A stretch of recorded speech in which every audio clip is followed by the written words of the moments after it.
Well, and we do have lots of people with lots of questions, and they want Excellent. to ask you lots of questions and kind of go on from there. But let me start, and let me remind you that how you can send in these questions. Okay, I think we'll see this on the screen in just a moment. Is that you can text your question to 22333.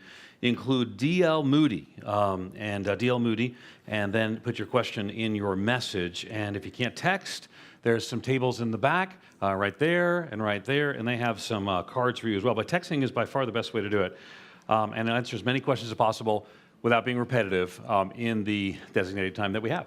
So let's jump in. But let me. There's probably people have strong feelings about issues of origins, and so my guess is there's some people here who are thinking one set of questions, and other people thinking another set.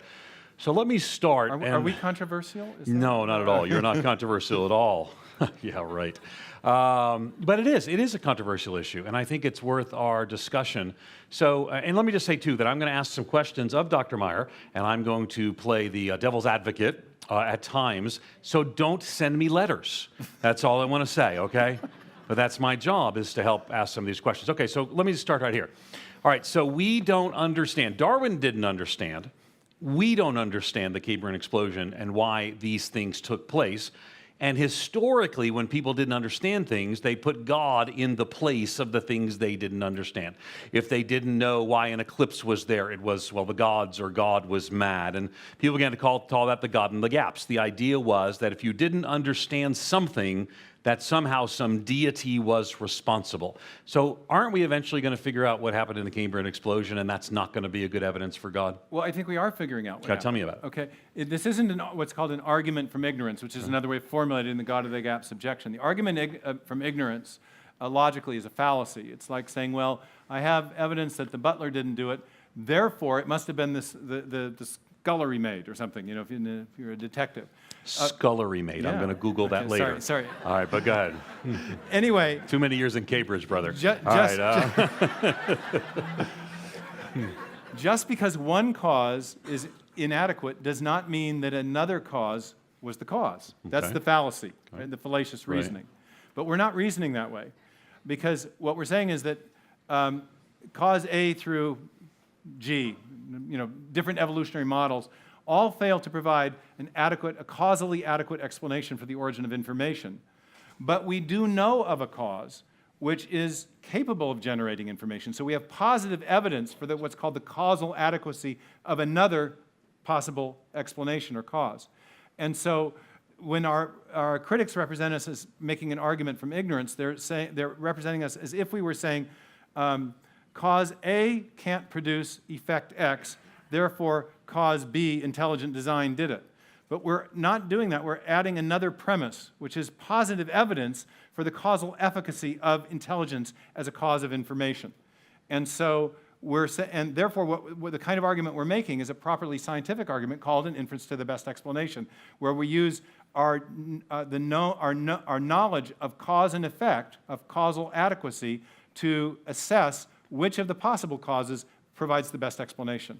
So it's an argument not from ignorance, but from knowledge of the features that would have needed to be present to build new animals, new cells, new DNA, new information, but also our knowledge of cause and effect. So it's a knowledge-based argument. It's provisional because all science is provisional. Right. We don't know what we'll discover tomorrow. But based on what we do know, we are inferring intelligent design as the best explanation based on knowledge, not on ignorance. Okay, so inferring intelligent design is the best explanation, and based on what we know, not necessarily from the gaps. Right, okay, not from the gaps. And you're calling it science. Now, you know that part of the controversy is, as a matter of fact, your Wikipedia article, and they can't put it on Wikipedia if it's not true, your Wikipedia article lists this as pseudoscience. I know, I feel so ashamed. So talk to us about that. It's breaking your heart, I can tell. Yeah, I know, yeah, the Wikipedia thing. Yeah. Well, this is another part, actually, when we're challenged on the scientific argument that we're making, usually the response is, but that's not science. Right. Okay, it's not science, and it's not science because it doesn't meet certain criteria of scientific method. The most important of which, according to our critics, is that you must, if you're going to be a scientist, you must limit yourself to strictly naturalistic explanations. Methodological naturalism. It's called methodological naturalism. Okay, tell us about that. And that's the idea that if you're going to be a scientist, you have to infer only materialistic causes for all phenomena. If you infer what's called creative intelligence, that's verboten. It's against, quote unquote, the rules of science. The judge in the Dover, Pennsylvania case who ruled that intelligent design couldn't be discussed in the public schools invoked methodological naturalism as the reason. That's what science is, That's he what said. science, by definition, that's what science is. But we are challenging that rule. Okay. It didn't exist in the period of the scientific revolution. Newton, Boyle, all the great heroes didn't follow that rule. They made design arguments in their books.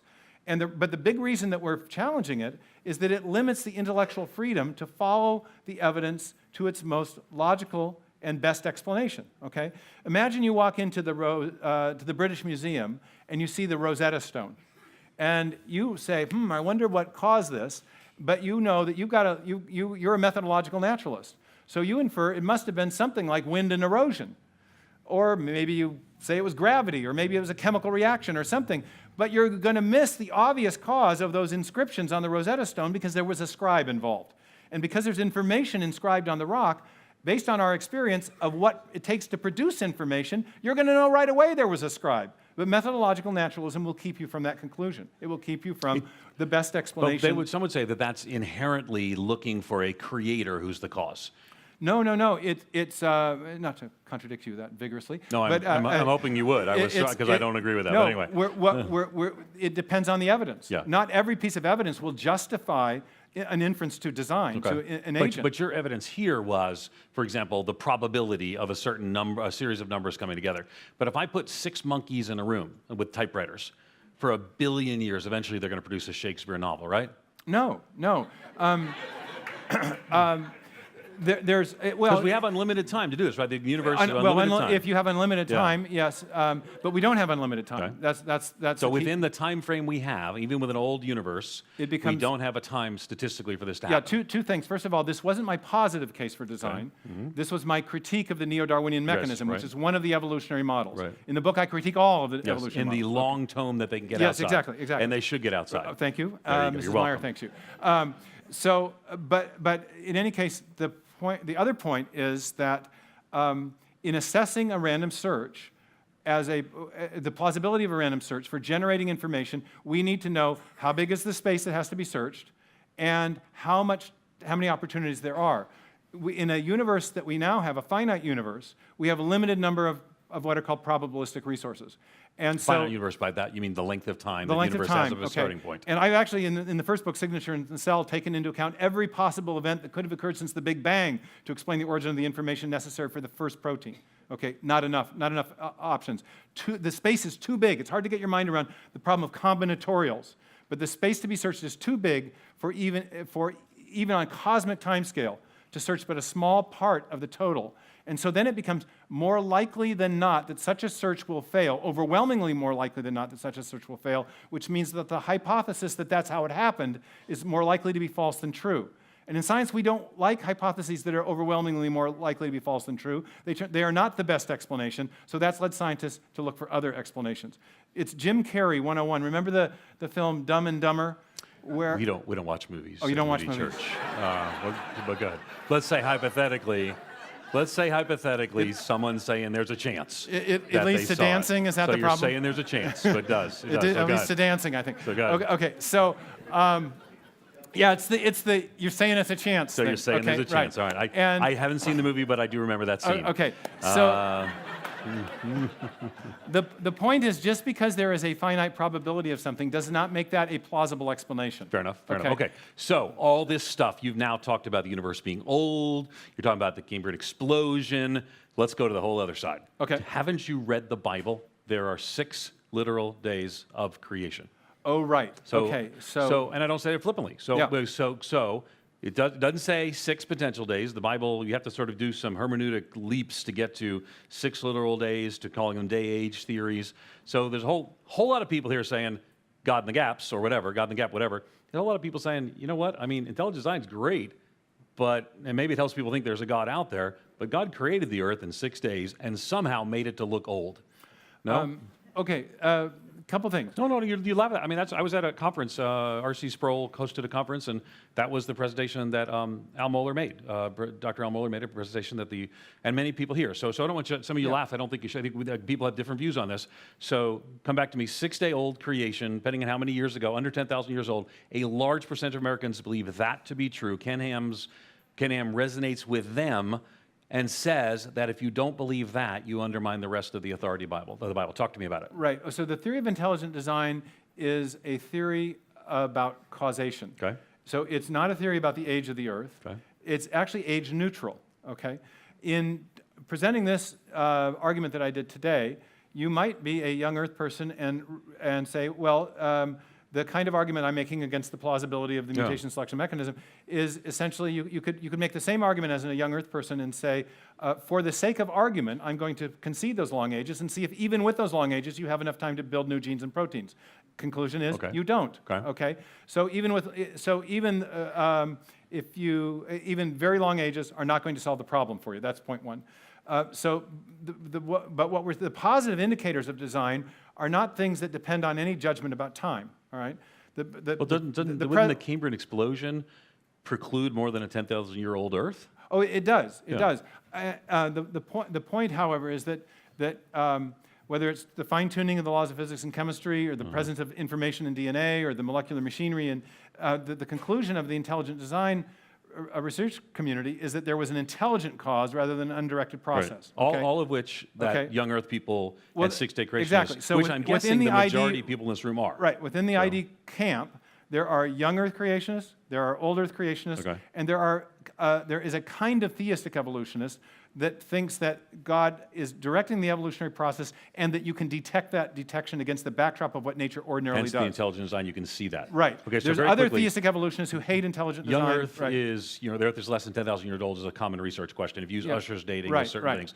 So that's young Earth. Old Earth is millions, billions. Millions of years, but God created episodically. And day age is often kind of ties to that. Kind of concept, and then theistic evolution is... Of only a particular, it's a particular kind of theistic evolution which sees God as active and his activity as detectable. Okay, so the change is happening gradually, but you can still see that something is pushing it. So you're making, if I again, it could be totally wrong. We're just guessing most people in the room would be young Earth. So if that's the case, you would still say that what you're talking about here is still, maybe not the Cambrian explosion part, but intelligent design is still something a young Earth person could embrace. Oh, and many do. We have many in the movement who are. The point is, we made a decision early on in this that wasn't the issue we wanted to fight about. Okay, I see. Okay, because the ultimate issue is what caused life on Earth to arise. Was it mind or matter?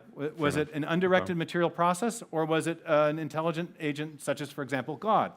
And the Christian world has been fighting over this age question. It's gotten kind of toxic. I was actually invited one time to give a talk about how we interpret evidence to a group of young Earth and old Earth creationists who were having a conversation, try to air out the differences. And I thought afterwards, we don't need a philosopher of science here. We need a marriage counselor. It got so.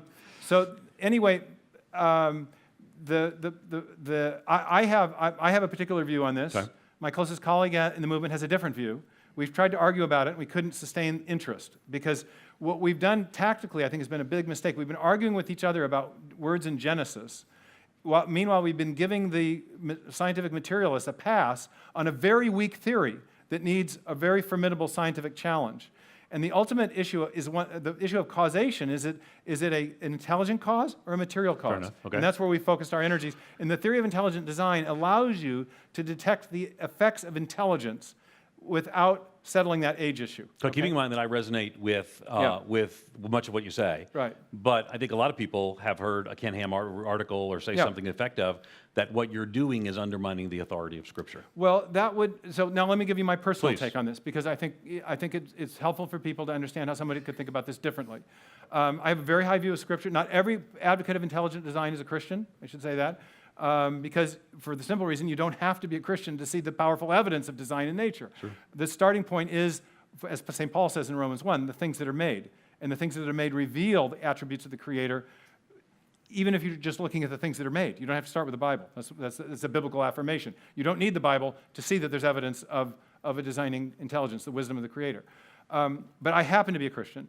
And so I have a view on this. I take Scripture very seriously. I hold a very high view of Scripture. I'm even an inerrantist. Inerrantist, evangelical, we talked about it right, at all that lunch. stuff we talked about at lunch. So I just happen to think that Genesis 1 does not teach a young earth, okay?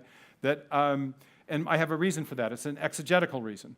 And that is when you read the text very carefully, when you get to day 4 in the text, it tells us that the sun and the moon come on the scene. They're either created or caused to appear, depending on how you interpret the Hebrew verb hayah. It has either possible meaning, okay? It doesn't really matter which you choose. The point is, the text goes on to tell us that the sun and the moon are created or caused to appear, and that they are markers of the days and the seasons. The days, the years, and the seasons. They're time markers. But wait, we're already to day 4 in the creation account. We've had 3 yoms of creation. The word yom has already been established, and it is describing Hebrew word generally for the word day. For the word day, and we've already had days of creation before we have any time markers.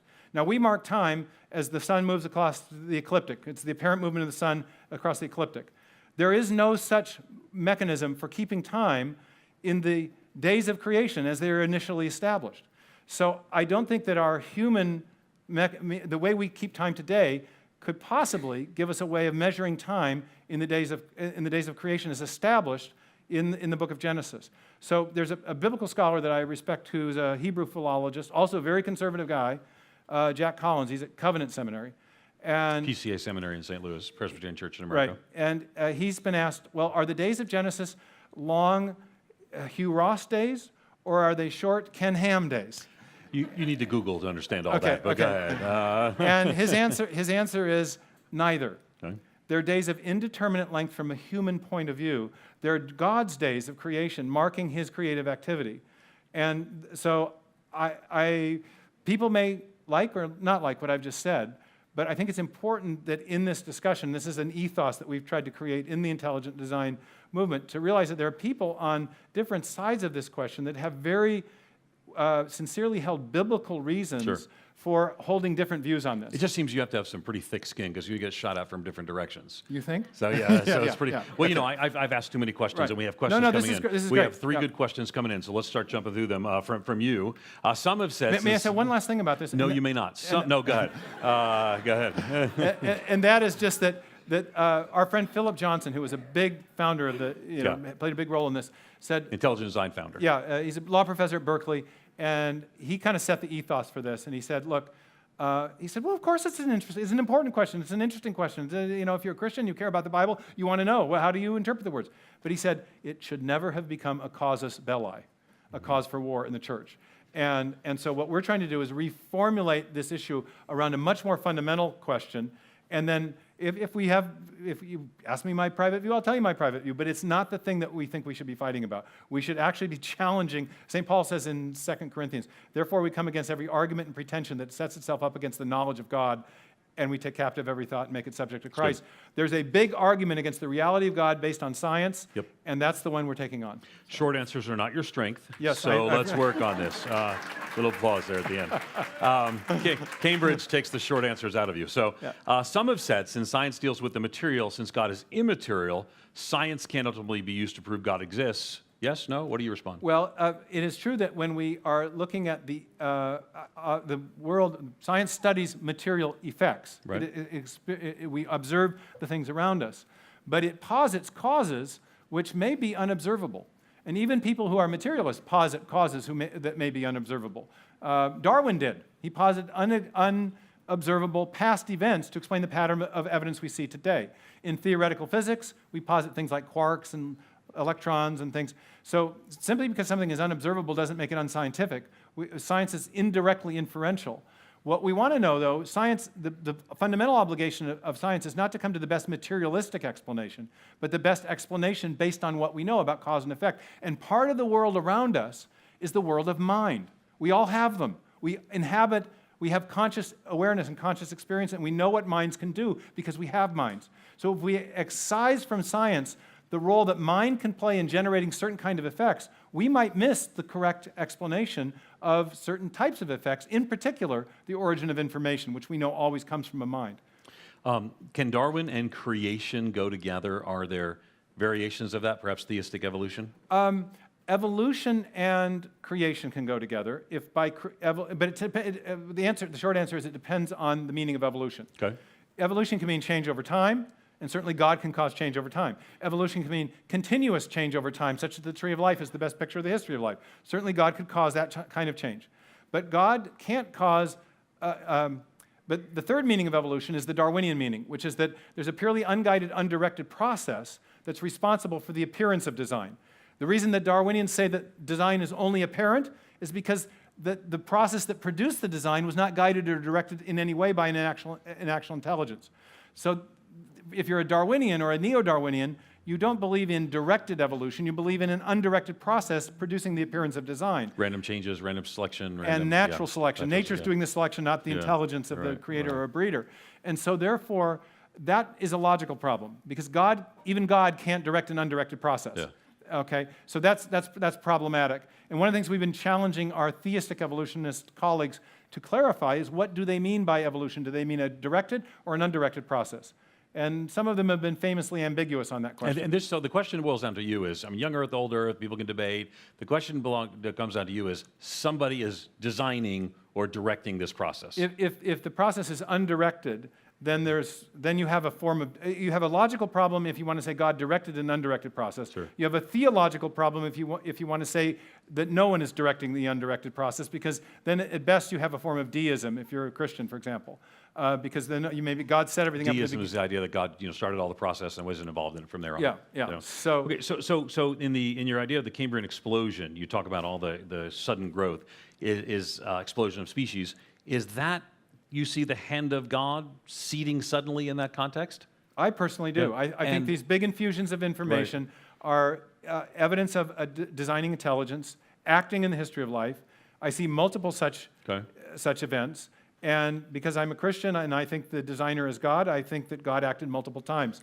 So what about, though, if that happens then, after the Cambrian explosion, do we have subsequent evolution? We have I think evolution within some kind of limits of the genomic endowments of individual creatures. So we do have what's called microevolution, and I think it's an open research question. So you're contrasting that, though, from macroevolution. Right, where you have major innovation of new form and information. Okay. So microevolution, almost all Christians in this field believe in microevolution because we've seen it in our lifetime. There are things that have changed. Galapagos finches are a great example, the peppered moths, that kind of thing. So the question then becomes macroevolution unguided. Unguided. And that would be more of a secular worldview. Right, exactly. And that's what we're challenging. You're challenging a different way. Okay. So what are there infusions of intelligence into DNA evolution since then? Are they in spurts, or is this uniform? Because we've had changes. I haven't written on this, but I personally think so. I did just write an article. It's coming out in a new book critiquing theistic evolution called Theistic Evolution, a scientific, philosophical, and theological critique. Big volume, multiple authors and editors, international distinguished group. But I co-wrote in that volume an article on the fossil record with a German paleontologist, Gunter Beckley, leading guy. And we look at 17 different such explosions in the history of life. It's quite striking how many of these abrupt appearances actually have occurred. It would be better if there were 6. That's another story for another day. One of the questions comes in, we'll need to explain the second law of thermodynamics, but is there a conflict between evolution and the second law of thermodynamics, generally spoken, that we tend to move towards a greater state of entropy? Is there a contradiction between the two? In broad theoretical terms, no. Because we do know that if you push energy through a system, it can generate more order. Typically, the creationist argument is, well, evolution requires a greater increase of order. Second law says we're moving to disorder. But the real problem, and in that case, we've got both the creationist and the evolutionist talking past each other on an unhelpful issue. The issue is not the origin of order in the sense of repetition that I talked about before. The issue is the origin of information. And when we pump energy through a system, we sometimes do get orderly systems like vortices and tornadoes and the little thing that goes down when you drain the bathtub. But what we don't get is information. We don't get digital code. And so there are these theories called theories of non-equilibrium thermodynamics that try to say, well, we just supply energy in a localized system. That would solve the problem. They don't, because the problem isn't order. It's information. Which leads to the next question. Somebody asked, I like how you explain information theory as a positive argument for creation, which again has been his primary focus. There's a lot of other things we could talk about, and you have talked about. Are there other positive arguments or resources you can refer us to? briefly? Yes. That wasn't in their question. I added that. But go ahead. That's the Cambridge issue again. Okay. Well, I think Michael Behe's argument from irreducible complexity is a very powerful argument. In the book, I also look at some other features of living systems. Well, okay, here's a story. Can you, a short story. The key word in there is short, but go ahead. Microsoft engineer working with us gives us 2 years of his time. Comes in, throws a book down on my table. It's called Design Patterns, which is a standard manual for computer scientists who write code. And he says, I get an eerie feeling that someone figured this out before us. He's writing code to simulate the gene expression system, how DNA information creates proteins. And he's struck by all of these similarities to modern digital computing and how we process information. And he explains to me that a design pattern is an established mechanism or established strategy for processing or storing digital information. And he says, it's not just that DNA has information, it's that it's using the information in very sophisticated ways that we recognize in computer science. We have a hierarchical filing system on the computer. DNA information is hierarchically organized. We have an automated spell check in the computer. There's automated error correction in the processing of information. So there are all these features of information. There are strategies for processing information that we recognize from computer science that are at work in the cell, and I think they provide additional powerful arguments for design because we also know of only one known cause of those design patterns, and that's intelligence. So there's a lot, I think there's actually, you can deepen this argument in a number of ways, and in Darwin's Doubt I do with looking at a number of features of life and the cell that are produced, we know from experience, only produced by intelligent agents. And let me remind you, you can get that book and other books outside right in the hallway. I want to encourage you to do so. When we talk about scientific theory, we talk about certain predictions or predictive activity that flows from them. Does a theory of intelligent design make predictions which can be verified like other scientific theories? It does, but I think it's important to note that not all scientific theories make predictions. Historical scientific theories in particular are judged by their ability to explain facts that we already have. We have it's a competition, they're judged by their comparative explanatory power. But it happens that intelligent design is an historical scientific theory that has better explanatory power of the origin of information, for example, but it also has made some very significant predictions, like the prediction that the so-called junk DNA would turn out not to be junk. The Darwinians thought that the sections of the DNA that don't code for proteins were evidence of the random accumulation by trial and error of the mutations over time. We said, well, we accept that mutation is a real process, but we wouldn't expect the noise to dwarf the signal. And so if the cell was really designed, we'd expect that there'd be a lot of that junk DNA would turn out to be functional. It has turned out to be functional. There's something called the ENCODE project, a massive federally funded genomics project that has verified this. And overall, the non-coding regions of the DNA are functioning like an operating system in a computer that are telling the coding files, the protein coding files, when to turn on, when to turn off. They're regulating the timing and expression of that other information. So what we actually have discovered is that we have a hierarchically organized system of processing and storing information. It's fascinating. It's good. We have 3 good questions more on the screen. I'm going to get to the bottom one first. We'll get to those in just a minute, so don't take those off the screen.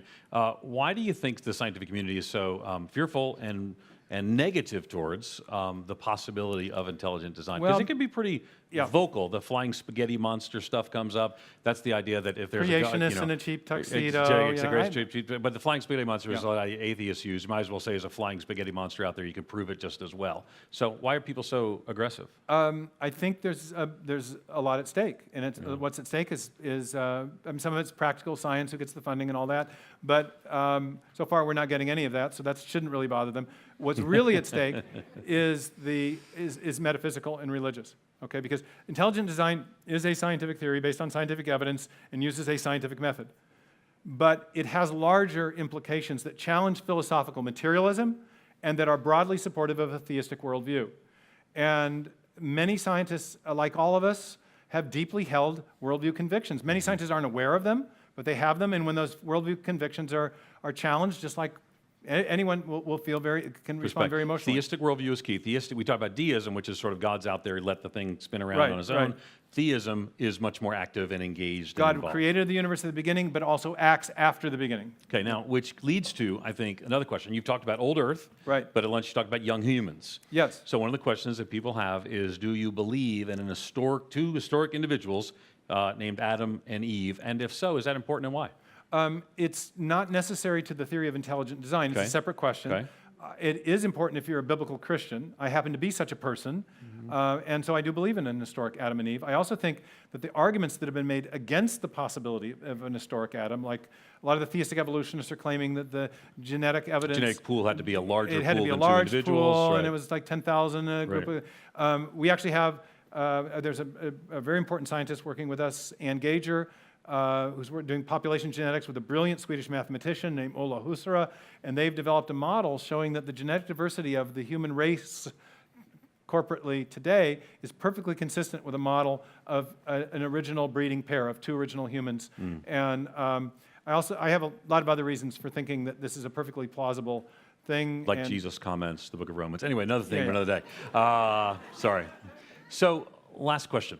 And sorry we didn't get to all your questions, but we got to a lot of them.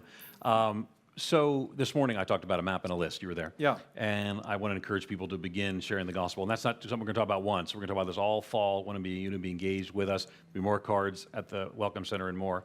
But the last question I think hits at this, right? So when talking to non-believers, whoever did this, great question, how do you balance arguments like this, arguments for God, we can go through ontological, cosmological, teleological, whatever, arguments for the existence of God, intelligent design, with just simply telling them the gospel and telling them about Jesus. How would you do that? I'm personally speaking here, as a young person, my 20s, I so wanted to share my faith, and I found it so difficult, and it was hard to find a starting place in the conversation.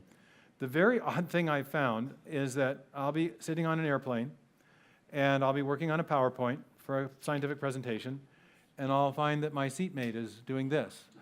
And There's a eventually- screen that there's keeps a that screen, from and they happening. say, "What is So, that?" And I yeah. say, "Well, it's a nano machine that's been found in